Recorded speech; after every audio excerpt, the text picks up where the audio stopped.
Ang inyong mga pinag-aralan, mga nasabi ko na. Sa dami-dami natin napag-aralan na panalangin sa Biblia, ano palagay niyo ang the greatest, the biggest prayer request na naibigay sa Biblia na natala? Na sinagot ng Lord. Prayer ni Jabez? Okay, ang ganda ng prayer ni Jabez. Okay? Jabez, born by his mom, with sorrow. At pinagpala siya ng Panginoon. Sabi ng nasa likod, para sa akin, ang isang prayer request na naipag-pray na matindi ay prayer ni Joshua. Dahil pinahinto niya sa pamamagitan ng prayer ang araw, pinahinto niya ang buwan. At ang sabi sa Biblia ay parang wala na atang ganong klase ng sasagutin ng Panginoon. Kasi kaya po bawas ang ating kalendaryo ng isang araw dahil po kay Joshua. Kung ipagpe-pray nyo, baka mabawasan na naman. Di ba? Ang kalendaryo natin ng isang araw. Ano pa? Panalangin na bumuhay sa patay. Madami yan sa Biblia. Ang Panginoong Hesus ay nanalangin, nagpakain ng 5,000 sa pamamagitan ng 2 isda at 5 tinapay. Anong klaseng isda? Pinagtatalunan po yan, dilis daw. Palagay nyo, anong klaseng isda? Karpa daw. Anong klaseng tinapay? Goldilocks daw. Dadaling ko kayo sa pinakamabigat, pinakamatindi na panalangin na ibinigay sa Biblia na nasagot. Pangalawa, at bakit yon ay pinanalangin? Yan. Ready na kayo? Ano yung pinakamatinding panalangin sa Biblia na sinagot ng Diyos? Ready na ba kayo? Mukhang hindi pa naman. Upo muna tayo. Ready na kayo? Kung wala akong kausap, tayo na lang mag-usap, dalawa. Ayaw nilang sumagot eh. Ready na? Okay, so masasaksihan natin ngayon ang panalangin sa Biblia na pinakamabigat, pinakamataas na uri ng panalangin sa aking pagkaalam na sinagot. O, sino muna mag-guess? Ano? Tumataas ka eh, ano? Who would like to guess?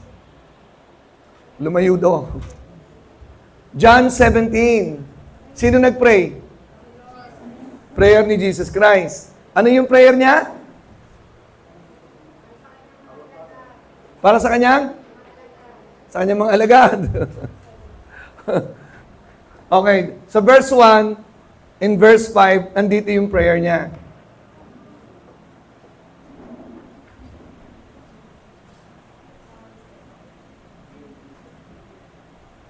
Verse 1 and verse 5.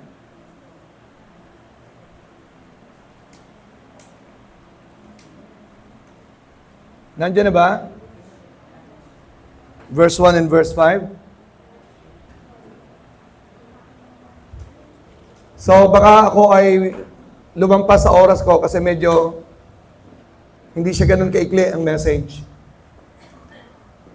Ito yung panalangin niya, and these words spake Jesus and lifted up his eyes to heaven and said, Father, the hour is come, dumating na ang oras, glorify thy Son, that thy Son also may glorify thee. Tayo po, normally, ay inutusan ng Biblia. Pero dito sa prayer niya, inuutusan niya ang Ama, i-glorify mo ako. Wow. Ang tawag dito, audacious. Bold prayer. Father, the hour is come, glorify thou me. You glorify me. That I may also glorify you back. Nakuha niyo? Ano yung ibig sabihin ng prayer na glorify me?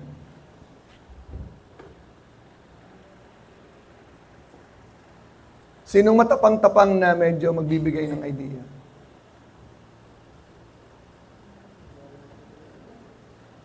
Glorify me.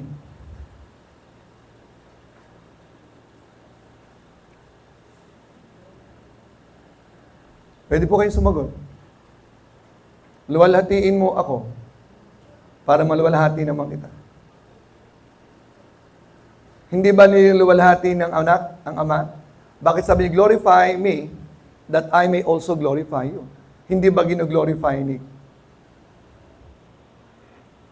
Di ba? Gino-glorify hindi ni Jesus Christ, ang ama. Gino-glorify. Eh bakit niya sinabing glorify me? So that I will glorify you.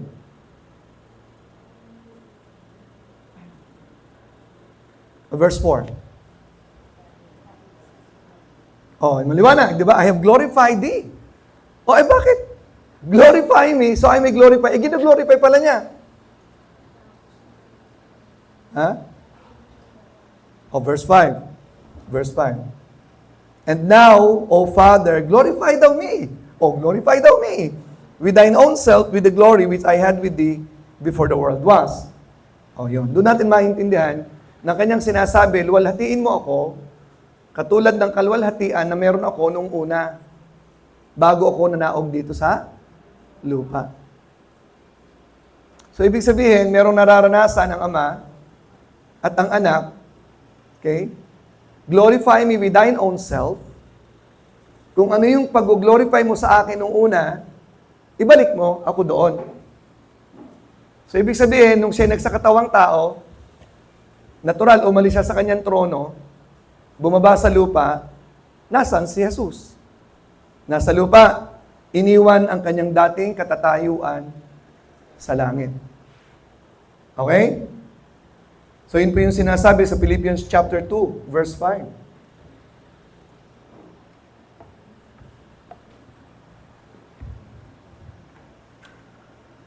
Let this mind be in you which was also in Christ Jesus. Ano ba si Jesus dati? Ang sabi dito, verse 6.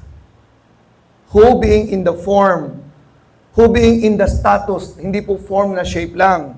Who being in the form of God. Okay? Nasa kanyang pagka-Diyos ay hindi isang pagnanakaw ang maging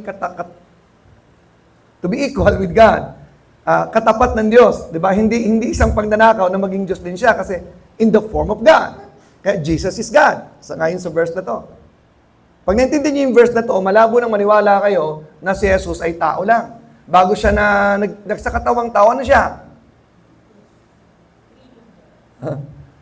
Bago siya nanahog sa lupa, saan siya galing? Ano siya doon? Diyos. Hindi po natin gagamitin ang hinubad ang pagka-Diyos. The entire absolute exercise of being God was only suspended. But there was a demonstration of His being God when He was here. Maliwanag? Kaya pag naniwala pa kayo na si Kristo ay tao lang, ambot, gitsa imuday. Okay? Huwag niyong gagamitin na hinubad. Kasi sa isang debate, ang sabi po ng kadebate, okay, sandali muna. Kung hinubad niya ang kanyang pagka-Diyos, saan niya nilagay?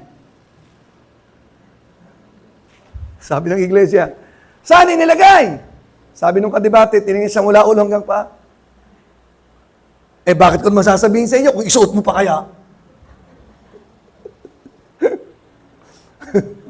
Oo nga naman. Nung hinubad, saan nilagay? Okay. So dati, balikan natin mamaya yan. Bago nanahog sa lupa ang Panginoong Jesucristo, nasaan siya? Anong ginagawa niya sa langit? Nakaupo sa trono ng Diyos. Meron pong pagpapakita sa Biblia na ang trono sa langit di isa lang. Pero meron din pagpapakita na ang trono sa langit ay tatlo din. Kaya doon sa altar ni Ora sa bahay, may 3 tronong nanduroon. So it could be 1, it could be 3. So marami kong naniniwala na ang trono ay isa na lang. Nababatay sa Colosa 2:9. Ano bang Kolosas 2:9? For in Him the fullness dwell of the Godhead bodily. Tingnan natin. Colossians 2:9. Colossians 2:9.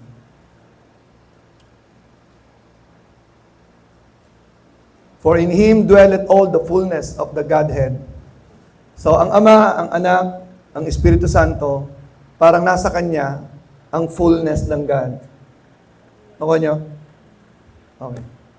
O ngayon, ano bang ibig sabihin ng salitang glorify thou me, Carlos? Pag sinabi ni Jesus Christ, Father, glorify thou me.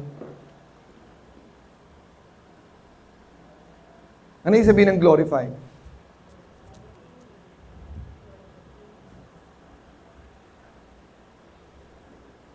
May idea? The word glorify is to exalt, magnify,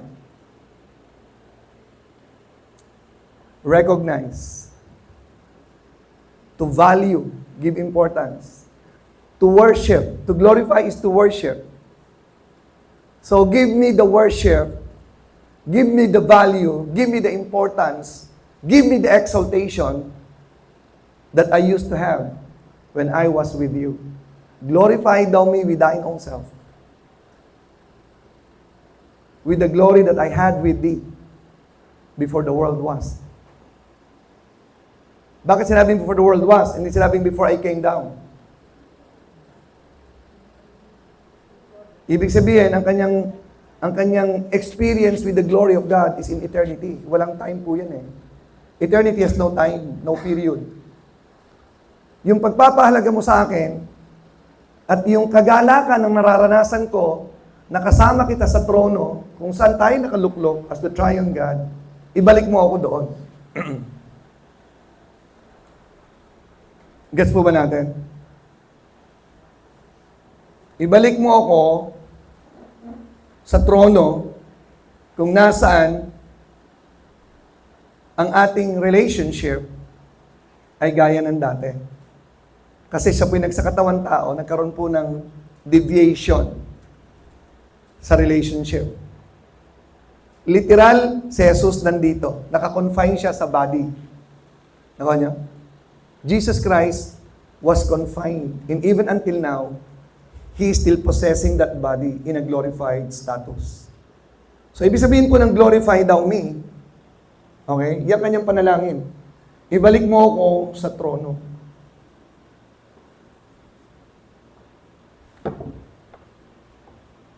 Ibalik mo ako sa halaga ko dati.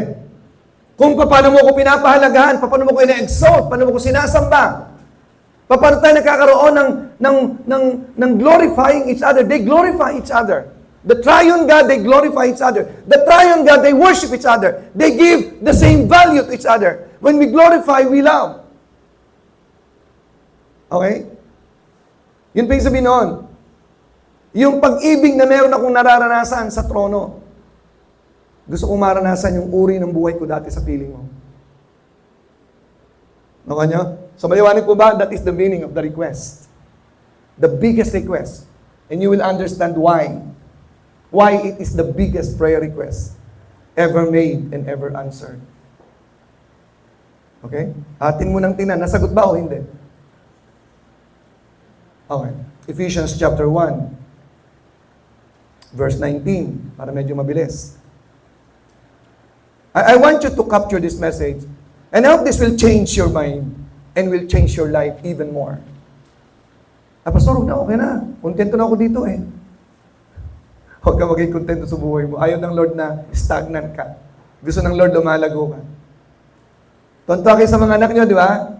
Nung baby pa. Gusto mo habang buhay, baby siya? Nakakatuwa ang bata kapag bata pa. Pero kapag matanda na, bata pa rin, bang usapan na yun. Gusto ng Lord, lumago ka! Hoy! The biggest room in the world is the room for improvement. It is infinite. God wants you to grow. Naalala ko yung anak ko si Jade, no? Kasing tangkat ko na ata, nakita niyo si Jade. Sabi ng lola niya, Tong, may pampatigil ka, paliitin mo naman yung anak mo. Ang laki-laki na, baka yan mamaya. O, yung size, yung height po natin, may limit po naman yan. Huwag kayong mag-alala, yung mga tumataba, may hangganan din ho yan. Matapos din. Okay, sa Ephesians chapter 1, verse 19. Gusto naman maranasan ang kanina, sabi dito, sa ating mga sumasampalataya, ang sarap pong banggitin niya. Lord, I thank you that there is the power that is working in my life as a believer of Jesus Christ.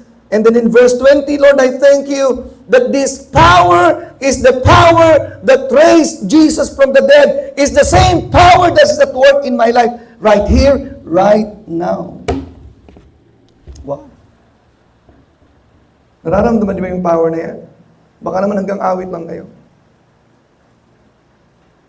Ano yung awit mo? Pakiulit mo nga. Sige, sample. Tayo'y sumigaw. Woo! Tayo'y sumayaw. Ano pa? Lumundag. Malayang lumipad. Ang kapangyarihan ng Diyos ay aking. Baka naman sa awit lang yan. Gusto ng Lord, yung kapangyarihan yan, maranasan mo. Hello? Ano ba yung kapangyarihan yon? Bumuhay kay Kristo mula sa mga patay. At hindi lang! Yung kapangyarihan yan, ituloy mo verse 21, kung ano yung kapangyarihan yan.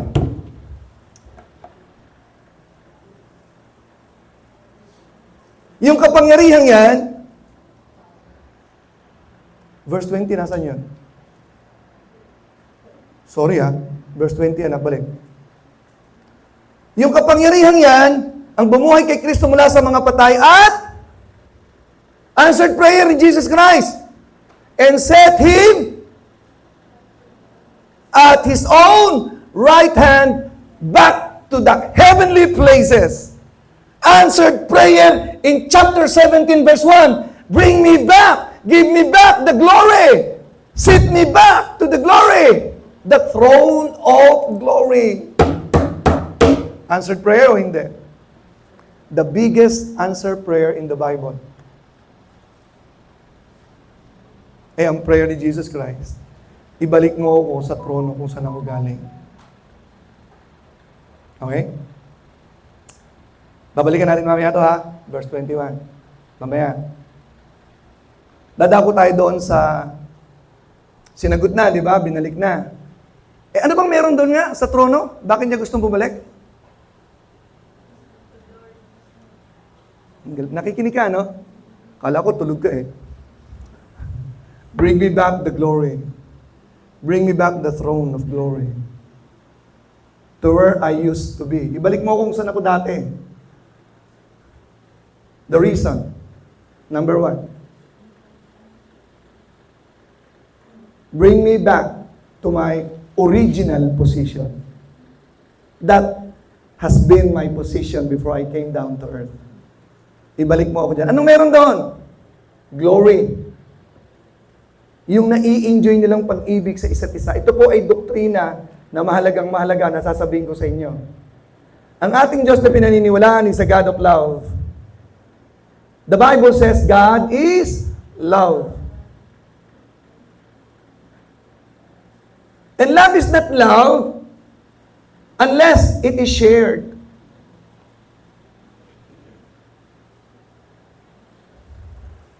Betong, napag-initan kita ngayon no? Maliban kay Zaret, meron kong ibang babaeng minahal na hindi mo naligawan.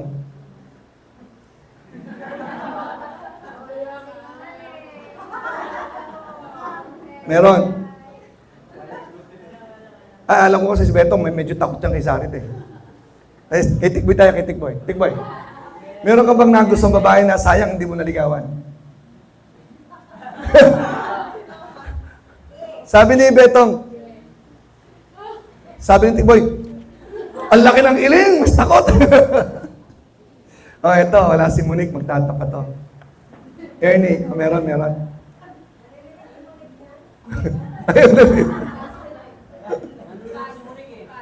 Sige.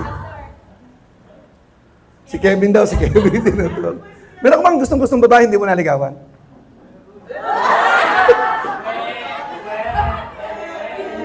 Mas takot. Tingnan natin kung takot din to. Ikaw, Ben, Aquino, Mr. Aquino. Meron ka na gusto mo, di mo niligawan? Matapang. Nagkaroon ba kayo ng pag-iibigan? Nagkaroon kayo ng pag-iibigan? Ay, hindi. Nagkaroon pala yung niligawan mo. Niligawan mo yun. Yung hindi mo niligawan. Pero gustong-gusto mo. Walang nangyaring relasyon. Pero love mo, bakit hindi mo niligawan? Baka pag niligawan mo, i-break ka na. Hindi pa nga kayo, break na. So, ibig sabihin, kahit ikaw lang ang umiibig, hindi mo naisip, hindi ba ibig ang nangyari doon? Guni-guni mo lang.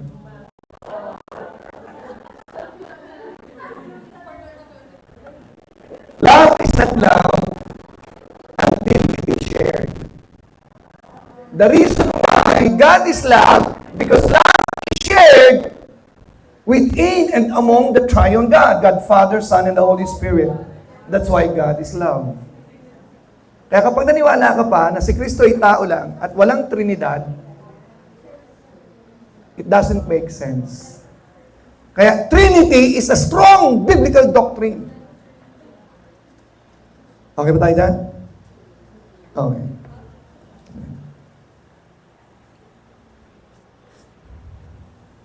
Kevin, sigurado ka, wala kang minahal na iba.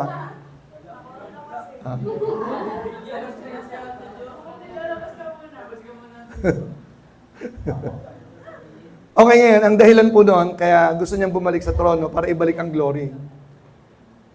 The pleasure of the fellowship enjoyed by the triune God. The pleasure, the glory, the love, the value, the importance, because glory means weight, value. Okay yung point? Back to the throne. Back to His Lordship, the King of Kings and the Lord of Lords.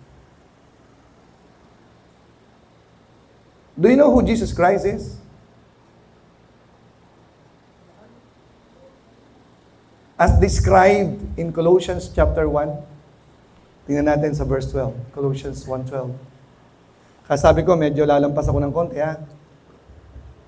The microphone was turned over to me 11:10. Okay. Colossians 1:12. Giving thanks unto the Father, who made us meet to be partakers of the inheritance of the saints in light. Ginawa niya tayong tagapagmana. Okay? Then verse 13, anong ginawa ni Jesus sa atin? Itinatalakay natin sa Bible study natin. Diego, Oka. Who hath delivered us from the power of darkness and hath translated us into the kingdom of His dear Son. Galing sa buhay na madilim, hindi ibig sabihin na puro kasalanan. Di ba? Madilim. Wala kang maliwanag na nakikita sa buhay mo. Ang tingin mo, pag namatay ka, patay na. Walang kabilang buhay, walang langit. Di ba? Okay. Who had translated us into the kingdom of His dear Son. Verse 14. O kaya tayo may kapatawaran ng kasalanan sa pamagitan ng kanyang dugo. Verse 15. Okay, come on, verse 15. Sino si Jesus Christ? Basahin po natin, sino si Jesus Christ? The image of the invisible God. He is the image of the invisible God. Sandali muna na. Verse 15. The firstborn of every creature. So, ibig sabihin nun, siya yung kauna-unahang created being. Kasi ang ibig sabihin, sa verse 16, the firstborn of every creature, sa pamagitan niya, lahat ay nalikha.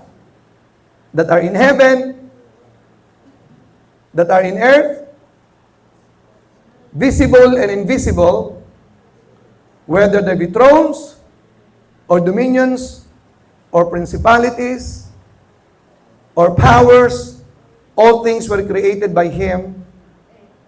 Sinong lumikha ng langit at lupa? Sino? Si Henry C? Okay, verse 17. And He is before all things. Ibig sabihin, walang nauna sa Kanya. Ako nyo? May nauna ba kay Jesus Christ? He is before all things. And by Him, all things consist. Verse 18, sino si Jesus Christ?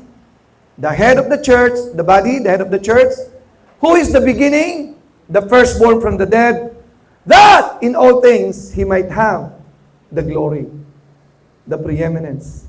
That is Jesus Christ.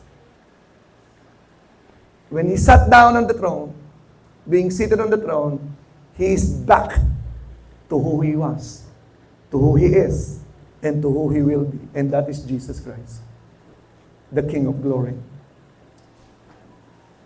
The pleasure that they have been enjoying with each other, that's the point. Parang ibig sabihin niya, I am not supposed to stay like this. Of course, I have just to fulfill my mission. Why I came down on earth, and let me get back to where I should be, to the throne. Anong purpose? Anong dahilan? The restoration of His position. Okay? The position of rulership. The position of kingship. Okay. Ano pang dahilan? Alam niyo ba kung anong dahilan? Balikan natin sa Ephesians chapter 1, verse 20 ulit.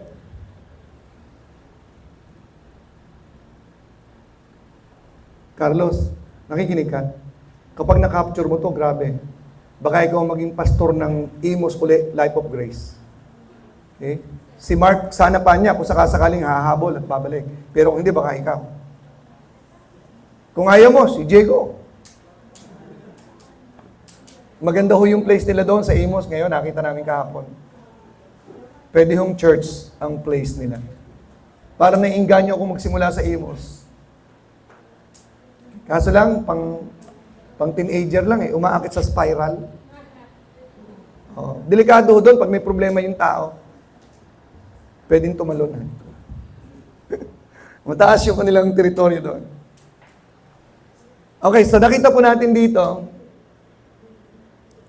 na si Kristo ay muling naupo, answered prayer. At ano pa po ang nangyari? Verse 21. Far above principality, kasi siya kasi ang ruler nga, sabi kanina, all things were created by Him. Far above principality, nakaupo siya sa trono niya, far above principality, yung kapangyarihan. It does not mean of distance, but when it comes to power, He is far above principality and might and dominion and every name that is named not only in this world but also in that which is to come. Verse 22. Anong ginawa? Nung siya umupo sa trono ng kanyang biyaya and had put all things under His feet, all powers, all dominions, all might, not only in this world but also in that which is to come, has been put all things under His feet.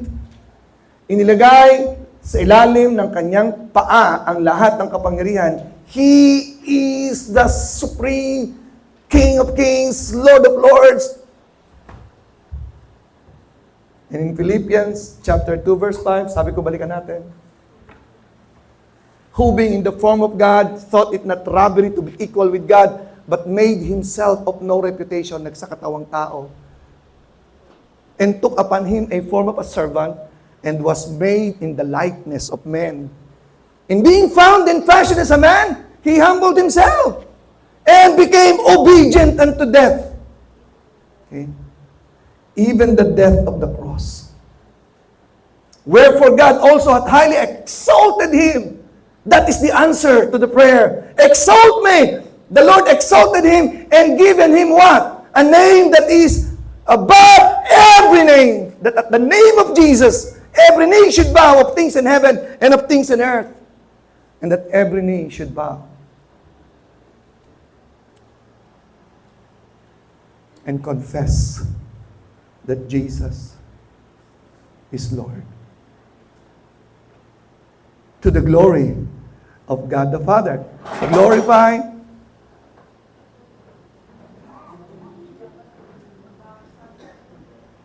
in Jesus' name. Nakita nyo? To the glory of God the Father. Ibig sabihin po nun, mga kapatid, is this. Now you have exalted me. You gave me the name back to me. I am exalted far above. For your glory, nakuha mo?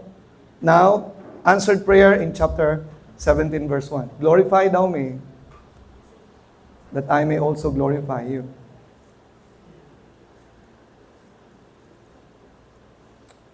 Now, what's the next reason why God, Jesus Christ, demanded that prayer?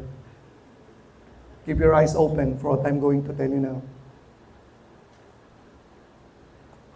Walang kukurap. Walang kukurap sa sasabihin ko sa inyo.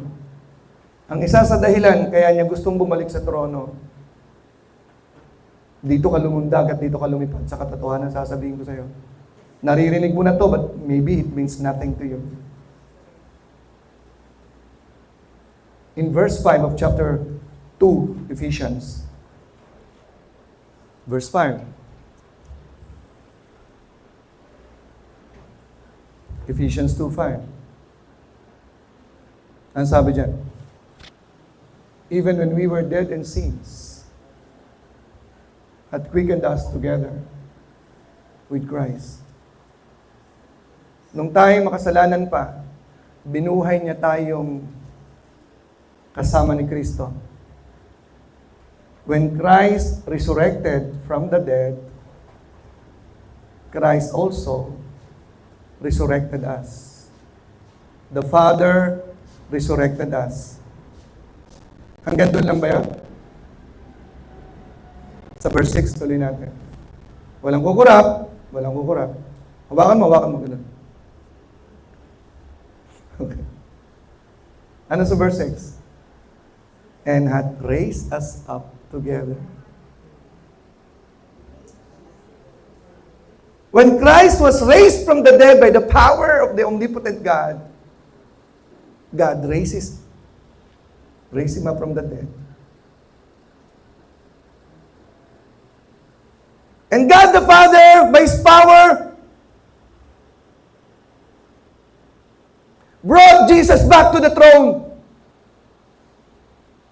Christ is seated on the throne of glory, and in verse 6, it says that Jesus Christ made us sit together with Him on the throne.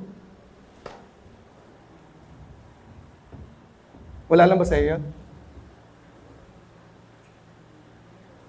Okay lang kayo? Para kayo wala reaksyon. Hey! When Christ was brought back to the throne, He made us sit together with Him on the throne, where He is seated right now. It's not future. It's now.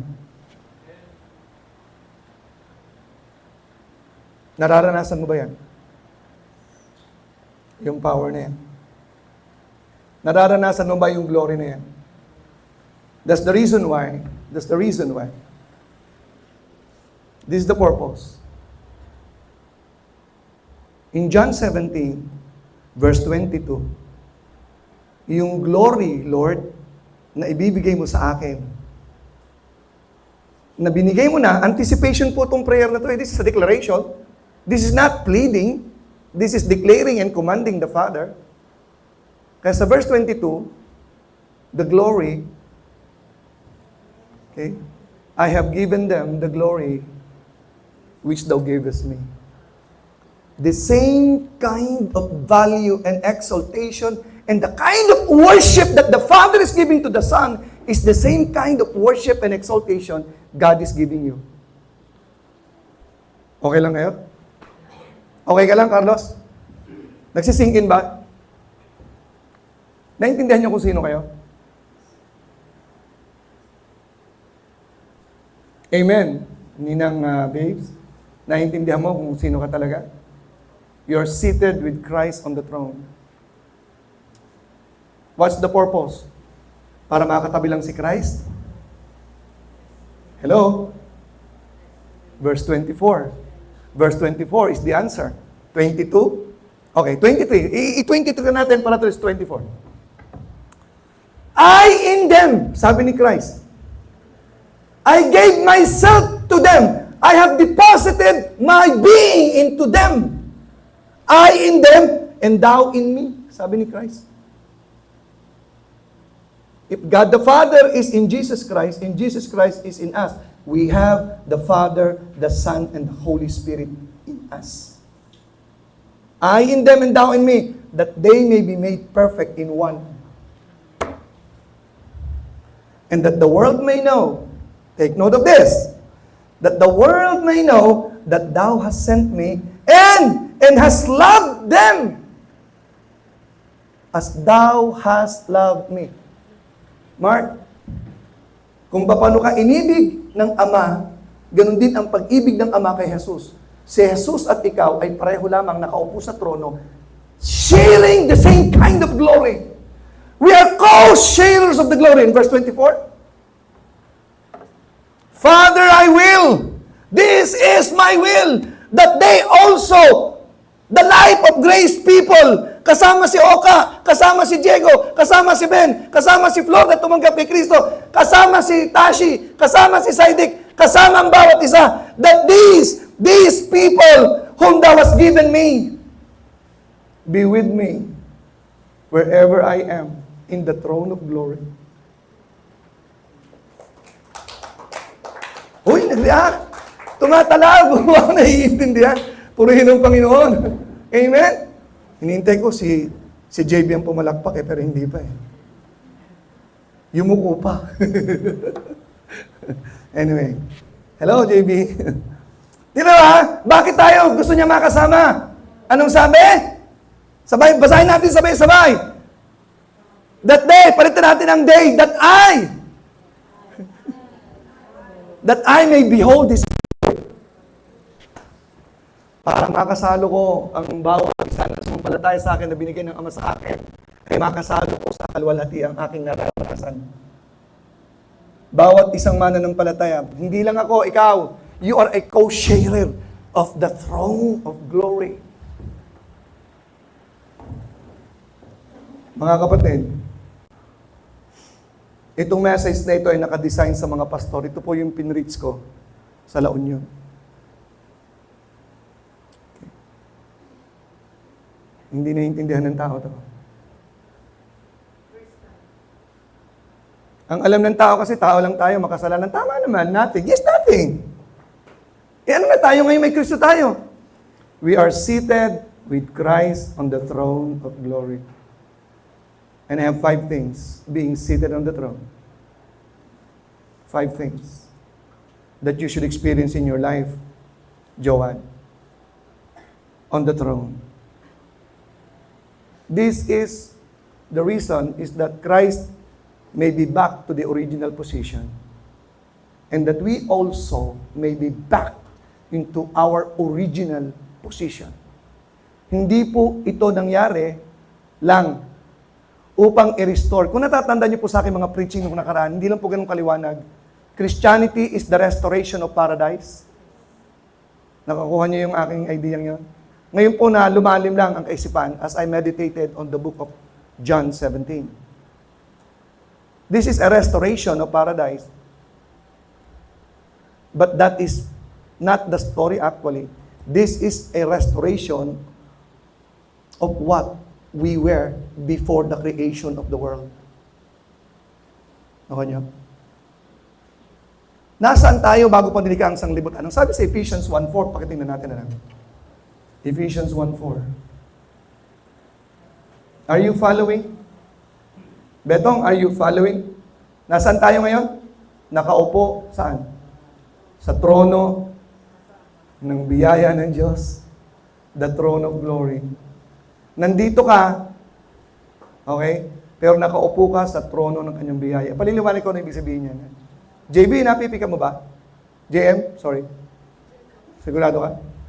JM? Mamaya bagyan ka ng J ko ha. Bili tayong J ko. Okay, so, ito po ay nakapokus lamang tayo sa langit, pero ang tronong yan, na nasa langit, ay hindi lamang nasa langit, may extension po yung tronong yan. Nasa puso mo.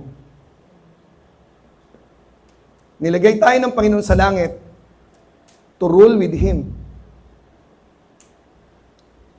Tumahan siya sa atin so that He may rule with us and through us. Ulitin ko, we are there to rule through Him. And He is here to rule on earth through you. Pakiulit mo nga, Jag, yung sinabi ko. Pakiulit mo nga. Dali tayong J ko. Nilagay tayo sa trono so that we may rule from heaven.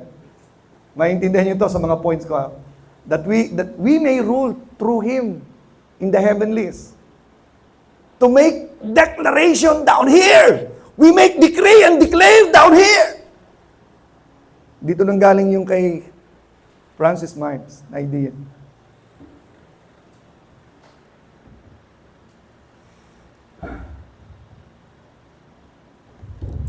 Uy!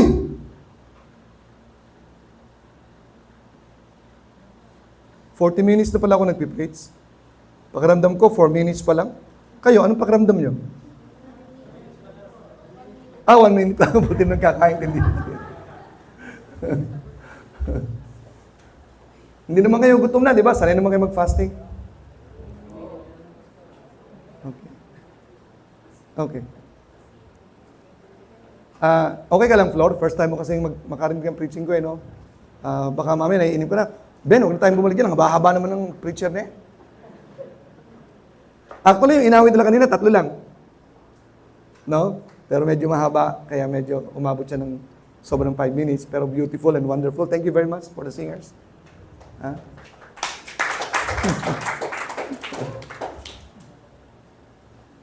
Grabe talaga si Joanne ding umawit. Joanna, hintayin nyo si Kevin. Pag yan ang bumigay, iaawit. Yan ang inaabangan natin dito eh, si Kevin. Kevin, tingnan mo naman yung audience mo. Ganun, kaway-kaway. Tingnan to, oh! Biro lang yung akin eh. Okay.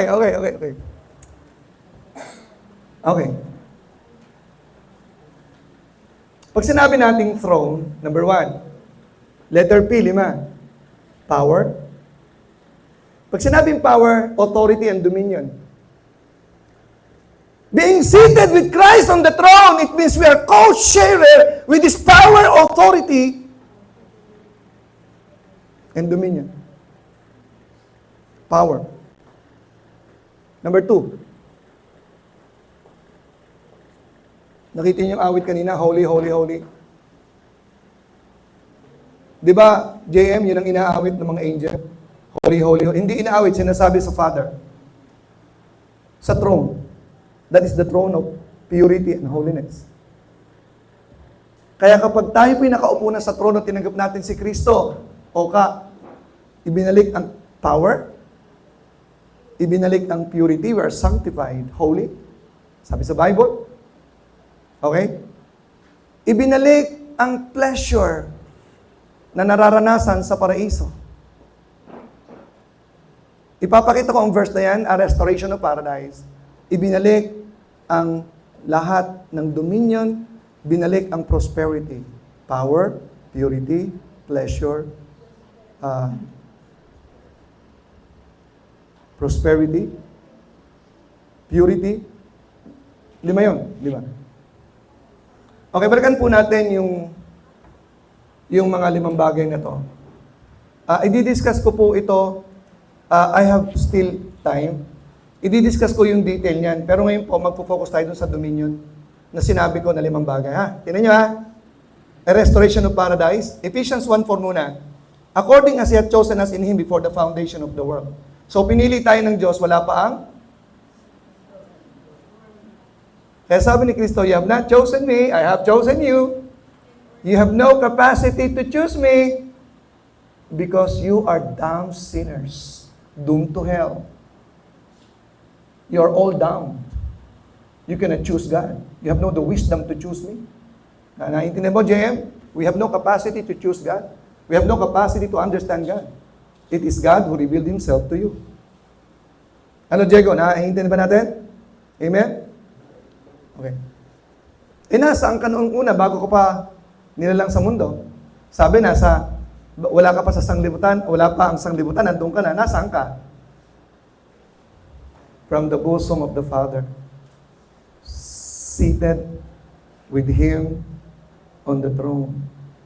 We have been there and we are only restored to the throne when Christ came to bring us back with Him because God the Father gave us to Jesus Christ before the world began.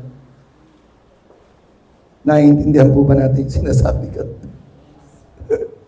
Lahat po nangyayari ngayon, ito'y palabas na lang nang tapos nang nangyari. Hindi ako papayag na hindi ako yung magiging ako.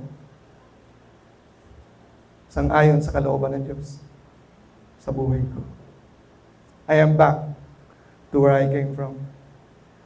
Just like Jesus Christ, He is back to where He came from. From glory to glory. I'm Melvin. Okay ka lang?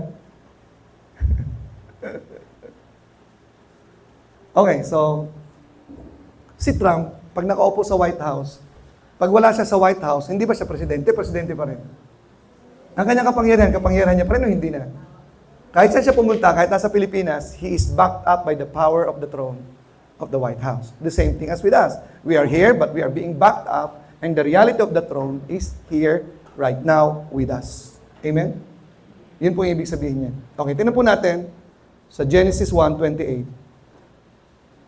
So in 50 minutes, I might be up. Genesis 1:28. Ito na po yung ibig ko sabihin. Genesis 1:28. Matapos talangin ng Diyos ang tao, ang sabi niya, and God blessed them. O lahat ng kanyang ginawa. And God said unto them, sa mag-asawa, be fruitful and multiply. Yun po yung kauna-unahang commandment. Magpakarami kayo at humayo kayo. Yan daw po yung tinutupad ng mga maraming anak eh. Ginagawa nilang dahilan to. Be fruitful and multiply. Yan po yung restoration of the plan of God. Yun ang hindi ko binanggit kanina. And subdue the world, the earth, and have dominion, it means power, over the fish of the sea. Ito yung speaking to the earth. Sino nakarinig doon? Nag-review noon. Have dominion over the sea, the fish of the sea. Have dominion over the air, the fowl of the air, and have dominion over the earth. Okay yung tatlo. Speaking to the wind, speaking to the earth, speaking to the marine kingdom. In verse 29, ang sabi dito, and God said, behold, I have given you every herb, okay, in that, bandang dulo, every tree, in that which the fruit of a tree yielding seed, to you it shall be for provision, prosperity. Lahat ng bagay will back you up to fulfill my plan. The fowls of the air, the fish of the sea, and everything on earth have dominion over them. When we were seated on the throne.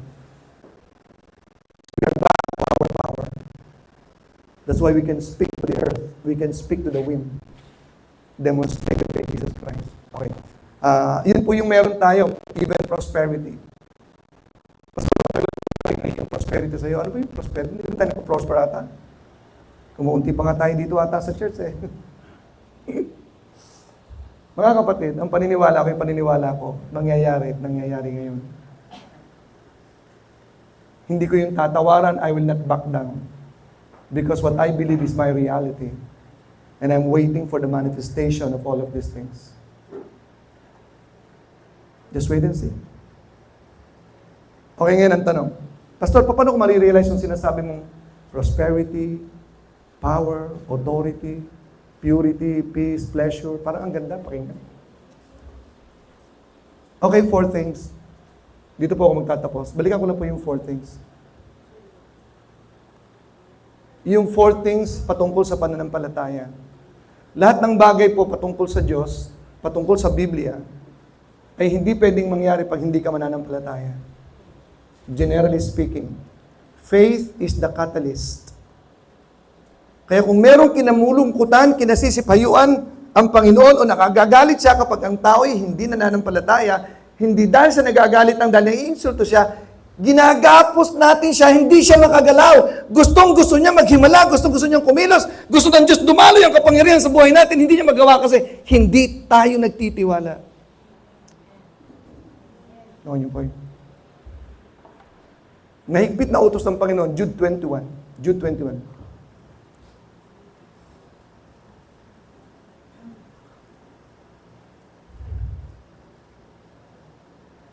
Jude 20, I'm sorry na. Isang chapter lang yan, verse 20.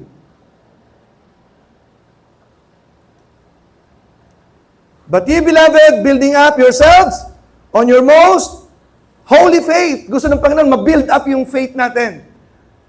Oo, okay lang, busy ka, marami kang ginagawa, but build up your faith. Why? Because it is your faith that will make things happen. Kapag hindi mo nakita at nanampalataya ka, walang mangyayari sa'yo. Kontento ka na lang sa paikot-ikot sa buhay mo. Ang mangyayari sa'yo, ang kaya mo lang paniwalaan. Kaya 4 na bagay, pag nakita mo, dapat nabivisualize mo. Punong-puno ka ng imagination sa mga bagay ng mga dakila. Nakikita mo ang sarili mo ruling. Nakikita mo ang sarili mo, you're prospering. Nakikita mo ang sarili mo, you're leading. Dapat dito, ang hindi mo nakikita, hindi mangyayari sa'yo. Pangalawa, dapat nararamdaman mo, nabavitalize, na-energize mo. Ramdam mo yung iyong pinaniniwalaan, totoo siya. Hindi mo pinagdududahan ni konti, full of faith. At pagkatapos, bine-verbalize mo. Visualization, vitalization, dinideklara mo. And then lastly, binavalidate mo sa action mo. Yung action mo ay nadidiktahan ng pinaniniwalaan mo sa utak mo. Okay? Ito po yung lalaruin nating 4 na to. Kasi hindi mangyayari ang throne. Hindi mangyayari ang position mo. Hindi magaganap ang prosperity mo. Hindi magaganap ang purity mo kapag walang pananampalataya. The moment that you put your faith in God, purity already existed. Because the Bible says that when we put our faith, we are sanctified. Acts 15:19 muna.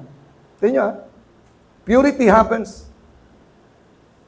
Do you want to live a pure life? Do you want a pure life? Yes. In Acts chapter 15 verse 9, it says, and put no difference between us and them, purifying their hearts by faith. That's why we have to live by faith in order to walk in the purity of mind and heart. Living by faith is living trusting God. And we are being purified when we live by faith. Purity happens. And then if you understand that you are ruling, it means power. I am now back to my position. I am the authority. I was born to reign and to rule. I'll give you the verses next time about that. Nandito tayo sa mundong ito, hindi upang maging alipin. Lalong-lalo na ng bisyo at ng kasalanan. Dahil ang sabi sa Romans 6:14, sin shall have no more power over you. For you're not under the law. Yes, you're under grace. Kaya walang uri ng kasalanan na hindi natin kayang iwasan. We are powerful people. We are seated on the throne. And more of that next time. Visualize what you believe. Vitalize. Feel it. Come on. Feel what you believe. Declare it. Move according to what you believe. If your belief corresponds to what you behave, that is faith. You must see your faith, you must feel your faith, you must verbalize your faith, and you must validate your faith with your action. Amen? Finally, I'll give you an example. I will close in this. 50 minutes is over. Okay. Close to 1 hour. Judges, let's go back chapter 6, verse 12.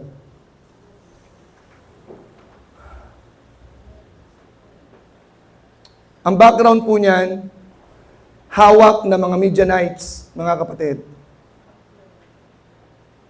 ang Israel. Sila'y inaalipin, ang kanilang mga ani, ang nakikinabang ay ang mga Midianites. Nananalangin, marahil ng taos-puso ang ilan, lalo ng taong itong si Gideon, at nagpakita sa kanya ang Panginoon, at ang sabi, the angel of the Lord appeared unto him and said unto him, the Lord is with thee, thou mighty man of valor. Tapos sinabi niya, gagamitin kita para i-deliver ang buong bayan mo. You are a mighty man. You are full of power. You are full of potential. Hey, come on, Gideon. Sabi ni Gideon sa verse 15, oh my Lord, paano ko ililigtas ang bansang Israel? Nakita mo naman kami, mahirap lang ang pamilya pinanggalingan namin. And I am the least. Ako yung pinakawalang kwenta, pinakakulelat sa buong pamilya namin. How can I deliver Israel? Mga kapatid, alam ng Diyos kung ano ang diniposito niya sa buhay mo. Idiniposito niya ang kapangyarihan sa buhay mo. Ang kanyang kalwalatian ay sumasayo. Tapos ang tingin mo sa sarili mo, paano ako yayaman? Paano ko aasenso? Wala naman akong pinag-aralan. Sabi ng Lord, hoy! I have already given you my glory. I have given you everything I am. Hindi niya nakikita. Wala siyang pananampalataya na siya pala ay isang dynamite. Isang sleeping giant. Nagdududa siya sa kanyang kakayanan, mga kapatid, dahil hindi niya nakikita. Ngayong alam mo na ikaw ay seated on the throne. You have the power of the omnipotent God. You have the authority over all the earth kung tutuusin mo. Hindi mo lang kayang akapin sa utak mo kaya hindi nangyayari sa iyo eh. Pero pag inakap mong katotohanan ito, na ipipreach ko pa to next time, it will really change the direction of your life. At magbabago ang takbo ng iyong mga mukha. Okay? Ng iyong mga kilos. Amen? See what you believe. Nakita ni Gideon finally kung sino siya. And Israel was delivered out of the hands of the Midianites. Faith about who He is according to the eyes of the Heavenly Father. Sabi ng isang preacher, nagsimulang magbago ang buhay ko nung makilala ko kung sino ako sang-ayon sa mata ng Diyos. Amen, Kevin? We are seated with Christ on the throne. Tayong lahat ay tumayo. Oh, lumundag na ako. Sige, lumundag na ako. Ano ba? Sinong sasayaw? Sasayaw. Sinong gusto sumigaw? Amen? Amen. Wow. Wow. Ang ating pinag-uusapan ay something that is really very revolutionary. Kung aakapin mo lang to. Lalo na pag naintindihan ng anak mo ito, Ben, pag naintindihan ng mga batang yan, lumalaki dito, wow. They are superman and superwoman, knowing who they are in the eyes of God. Ano, Diego? Hindi ka papayag sa hidik ng buhay mo, simple lang. You are seated with Christ on the throne. We are royal blood. I'll give you the verses next time, who we are. Okay? Hindi ako papayag. I was born for greatness. I was born for the glory of God. I was born for prosperity. I was born for purity. I was born to be a blessing. I was born to be blessed. I was born to be great. Do you believe in that? Do you believe? Glory to God. Tayo manalangin. Ama namin, maraming salamat po sa umagang ito. Malalim ang mga katotohanan ito. At ito po ang pinakapakay ng inyong panalangin in John 17 upang maging co-sharer kami ng throne where we came from before the world began. Wow! Grabe, Lord, ang katotohanan ito. And we are here, O God, Lord, to implement the purpose that you have for every one of us. To subdue the earth, to replenish the earth with your glory, with your holiness. Thank you, O God. At alam po namin, Panginoon, ang kaaway ay galit sa amin. Sila po'y taluma na. Wala silang magagawa. Kung ipapamuhay namin kung sino kami, according to what we believe, according to how we understand who we are. And this is your purpose. A predestined purpose before the world began. Let it be fulfilled and manifest in everyone in the life of grace. In Jesus' name. Amen.